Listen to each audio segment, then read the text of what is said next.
Have you ever felt completely surrounded by trouble, like you're up against a wall with no way out? Maybe it's pressure at work, challenges in your relationships, or just that feeling of being overwhelmed by life. If you've ever felt that way, you're not alone. King David, a giant of faith, knew this feeling all too well. Today, we're diving into two powerful Psalms, 59 and 60, that David wrote in the middle of his own crises, and we'll uncover some incredible truths about where we can find our strength. Let's start with Psalm 59. The backstory here is intense. King Saul, consumed by jealousy, has sent soldiers to David's house to capture and kill him. Can you imagine the fear? Looking out your window and seeing armed men waiting for you. But listen to what David says. He doesn't just cry out in fear. He says, "Deliver me from my enemies, O my God. Protect me from those who rise up against me." His first instinct is to call out to his ultimate protector. He sees the danger. He calls them snarling dogs prowling the city, but his focus isn't on the dogs. It's on God.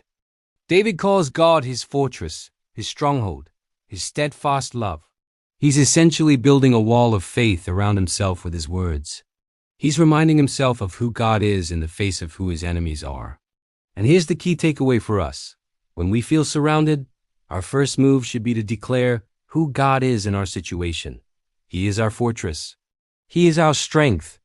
This isn't about ignoring the problem.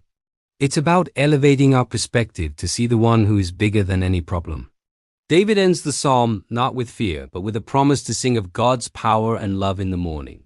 He's already anticipating the victory. Now let's shift to Psalm 60. This one comes after a tough military defeat. The nation of Israel has been shaken. David writes, "You have rejected us, O God, and burst forth upon us. You have been angry. Now restore us." It feels different, right? It's a cry from a place of confusion and national struggle. He feels like God has let them down, that God's banner over them isn't one of victory, but of retreat. We've all been there, feeling like our plans have crumbled, wondering where God is in the midst of our failure. But David doesn't stay there. He pivots. He remembers God's promises. He starts recounting the territories God promised to Israel. He says, "Gilead is mine, Manasseh is mine." He's speaking God's promises back to God. Then he asks a crucial question. Who will lead me into the fortified city? Who will bring me to Edom? And he answers it himself. "Have you not rejected us, O God? You do not go out, O God, with our armies." It seems bleak, but then comes the turning point. "Oh, grant us help against the foe, for vain is the salvation of man. With God we shall do valiantly. It is he who will tread down our foes." He realizes that human strength, his own military might, is not enough. True victory, true restoration, comes only from God. Both of these psalms show us a powerful pattern. Acknowledge the crisis, cry out to God. Remind yourself of his character and promises, and place your trust entirely in him, not in your own ability to solve things.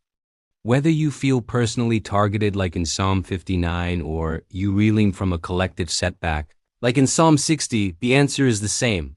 Look up. Your help, your strength, and your victory are not found in your circumstances, but in your Creator. He is your fortress and the one who gives you victory. Thanks so much for spending this time with me today. I hope this was an encouragement to you. If it was, be sure to like this video and subscribe for more content just like this. See you next time.